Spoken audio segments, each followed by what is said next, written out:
no one that I've ever met has a more passion for helping people, has a more passion for public health than Dr. Amy Acton.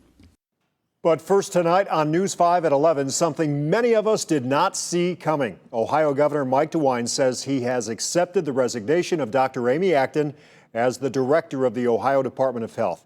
The governor says he tried to talk her into staying. Instead, Dr. Acton will now take on a new role as the governor's chief advisor on health issues. 5 on Your Side investigator Joe Paganakis reports her efforts to control the spread of COVID-19 in Ohio have not come without some criticism and controversy. Rob, Dr. Acton says her decision to resign was something she's been struggling over the past couple of months, that getting up at 4 a.m. and going to bed late wasn't a sustainable thing, and that, quote, any human being would be affected by the backlash when it came to criticism she received over Ohio's stay-at-home and business closure orders. This was not a job that I ever saw in my life. Dr. Amy Acton stepping down as the director of the Ohio Department of Health after just over a year on the job. She quickly became an immensely popular household name as she reported and explained the latest information on Ohio's battle against COVID-19. Governor DeWine praised Dr. Acton's leadership and public service during the historic COVID-19 outbreak, but Acton also became the catalyst for criticism from some business leaders and political opponents who believe the state overstepped its authority in how it handled the closing down of non-essential businesses.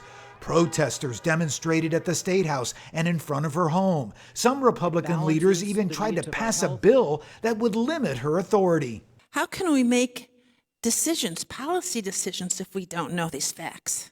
And some Ohio lawmakers believe Acton and the Ohio Department of Health painted an overly grim picture of the deadliness of COVID-19. State Representative Diane Grandel is sponsoring House Bill 624, calling for the release of more specific COVID-19 data, like the number of individuals who tested negative and the number of patients treated and released. This atmosphere of fear could have been abated in mid-April if we had started informing the public of the whole truth. What's happened to her has gone way beyond the bounds. Still, many supporters believe Dr. Acton was unfairly bullied and saved thousands of lives. But I think the way she became this figure of ire from certain far right-wing places, I mean, that's enough to have anyone decide at a certain point, I'm ready to do something else. And again, Dr. Acton will remain as Governor DeWine's chief advisor on health issues. Lance Himes, the Ohio Department of Health's general counsel, has now been appointed as the interim director of the Ohio Department of Health.